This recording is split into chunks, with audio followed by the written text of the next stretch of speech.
Cinderella. The wife of a rich man fell sick, and when she felt that her end drew nigh, she called her only daughter to her bedside, and said, "Always be a good girl, and I will look down from heaven and watch over you." Soon afterward she shut her eyes and died, and was buried in the garden, and the little girl went every day to her grave and wept, and was always good and kind to all about her. And the snow fell and spread a beautiful white covering over the grave, but by the time the spring came, and the sun had melted it away again, her father had married another wife. This new wife had 2 daughters of her own, that she brought home with her. They were fair in face but foul at heart, and it was now a sorry time for the poor little girl. "What is the good-for-nothing one in the parlour?" said they. "They who would eat bread should first earn it. Away with the kitchen-maid." Then they took away her fine clothes, and gave her an old grey frock to put on, and laughed at her and turned her into the kitchen. There she was forced to do hard work, to rise early before daylight and bring the water, to make the fire, to cook and to wash. Besides that, the sisters plagued her in all sorts of ways, and laughed at her. In the evening when she was tired, she had no bed to lie down on, but was made to lie by the hearth among the ashes, and as this, of course, made her always dusty and dirty, they called her Ashputtel. It happened once that the father was going to the fair, and asked his wife's daughters what he should bring them. "Fine clothes," said the first. "Pearls and diamonds," cried the second. "Now, child," said he to his own daughter, "what will you have?" "The first twig, dear father, that brushes against your hat when you turn your face to come homewards," said she. Then he bought for the first 2 the fine clothes and pearls and diamonds they had asked for, and on his way home, as he rode through a green copse, a hazel twig brushed against him, and almost pushed off his hat, so he broke it off and brought it away, and when he got home he gave it to his daughter. Then she took it, and went to her mother's grave and planted it there, and cried so much that it was watered with her tears, and there it grew and became a fine tree. 3 times every day she went to it and cried, and soon a little bird came and built its nest upon the tree, and talked with her, and watched over her, and brought her whatever she wished for. Now it happened that the king of that land held a feast, which was to last 3 days, and out of those who came to it his son was to choose a bride for himself. Ashputtel's 2 sisters were asked to come, so they called her up, and said, "Now, comb our hair, brush our shoes, and tie our sashes for us, for we are going to dance at the king's feast." Then she did as she was told, but when all was done she could not help crying, for she thought to herself, she should so have liked to have gone with them to the ball, and at last she begged her mother very hard to let her go. "You, Ashputtel," said she, "you who have nothing to wear, no clothes at all, and who cannot even dance, you want to go to the ball?" And when she kept on begging, she said at last, "To get rid of her, I will throw this dishful of peas into the ash heap, and if in 2 hours' time you have picked them all out, you shall go to the feast too." Then she threw the peas down among the ashes, but the little maiden ran out at the back door into the garden, and cried out, "Hither, hither, through the sky, turtle doves and linnets, fly. Blackbird, thrush, and chaffinch gay, hither, hither, haste away. One and all come help me, quick. Haste ye, haste ye. Pick, pick, pick." Then first came 2 white doves, flying in at the kitchen window, next came 2 turtle doves, and after them came all the little birds under heaven, chirping and fluttering in, and they flew down into the ashes.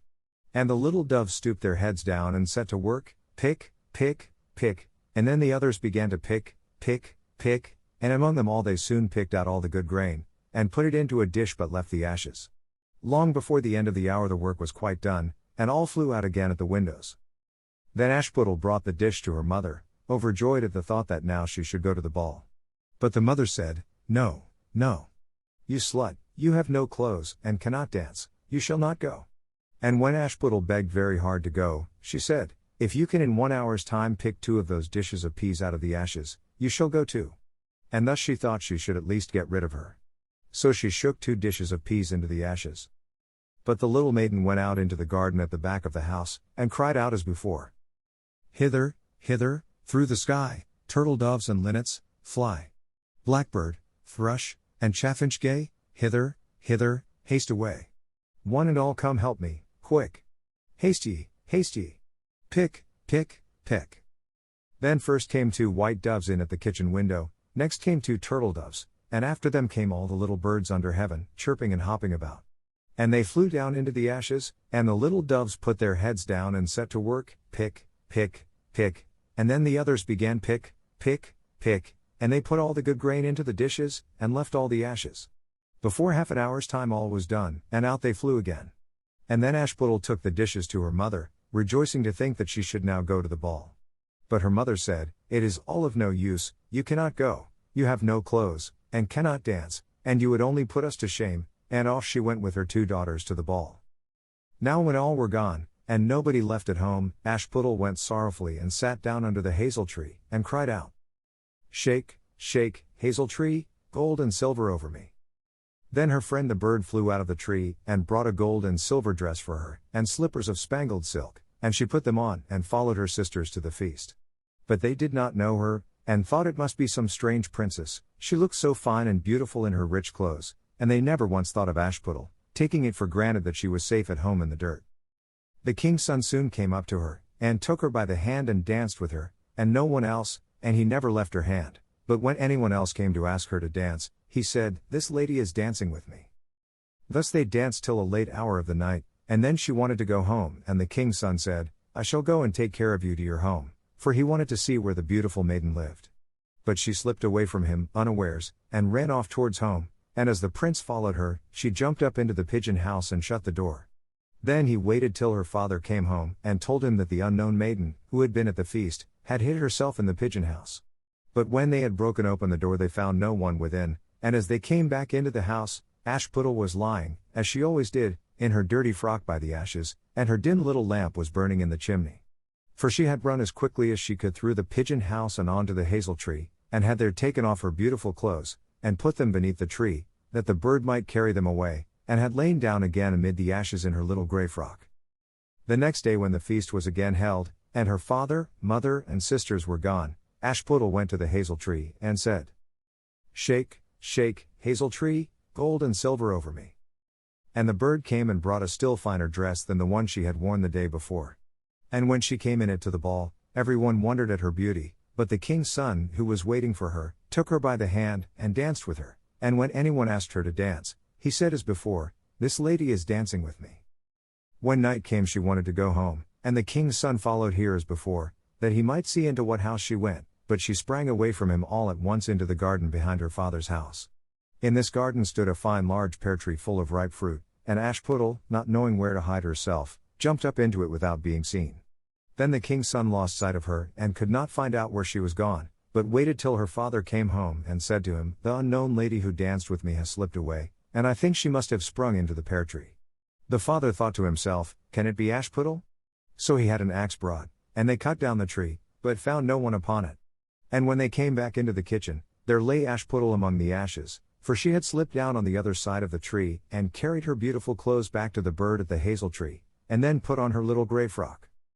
The third day, when her father and mother and sisters were gone, she went again into the garden, and said, "Shake, shake, hazel tree, gold and silver over me."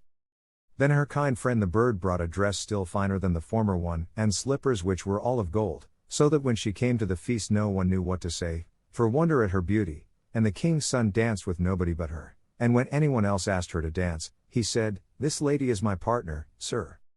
When night came she wanted to go home, and the king's son would go with her, and said to himself, "I will not lose her this time," but, however, she again slipped away from him, though in such a hurry that she dropped her left golden slipper upon the stairs. The prince took the shoe, and went the next day to the king his father, and said, "I will take for my wife the lady that this golden slipper fits." Then both the sisters were overjoyed to hear it, for they had beautiful feet, and had no doubt that they could wear the golden slipper. The eldest went first into the room where the slipper was, and wanted to try it on, and the mother stood by.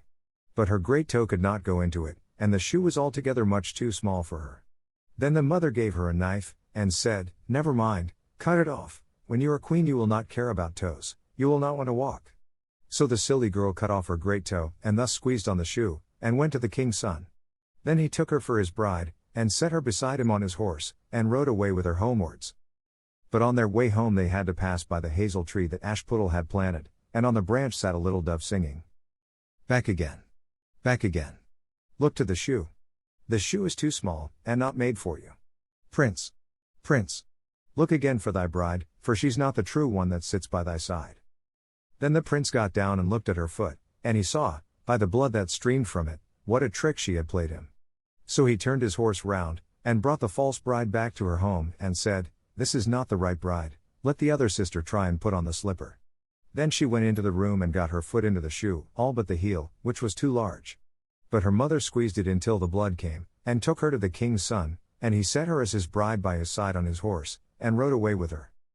But when they came to the hazel tree, the little dove sat there still, and sang. Back again. Back again. Look to the shoe. The shoe is too small, and not made for you. Prince. Prince. Look again for thy bride, for she's not the true one that sits by thy side. Then he looked down, and saw that the blood streamed so much from the shoe, that her white stockings were quite red. So he turned his horse and brought her also back again. This is not the true bride, said he to the father. Have you no other daughters? No, said he, there is only a little dirty Ashputtel here, the child of my first wife. I am sure she cannot be the bride. The prince told him to send her. But the mother said, No, no, she is much too dirty, she will not dare to show herself. However, the prince would have her come, and she first washed her face and hands, and then went in and curtsied to him, and he reached her the golden slipper. Then she took her clumsy shoe off her left foot, and put on the golden slipper, and it fitted her as if it had been made for her. And when he drew near and looked at her face, he knew her, and said, This is the right bride. But the mother and both the sisters were frightened, and turned pale with anger as he took Ashputtel on his horse, and rode away with her. And when they came to the hazel tree, the white dove sang. Home. Home. Look at the shoe. Princess. The shoe was made for you. Prince. Prince. Take home thy bride, for she is the true one that sits by thy side. And when the dove had done its song, it came flying, and perched upon her right shoulder, and so went home with her.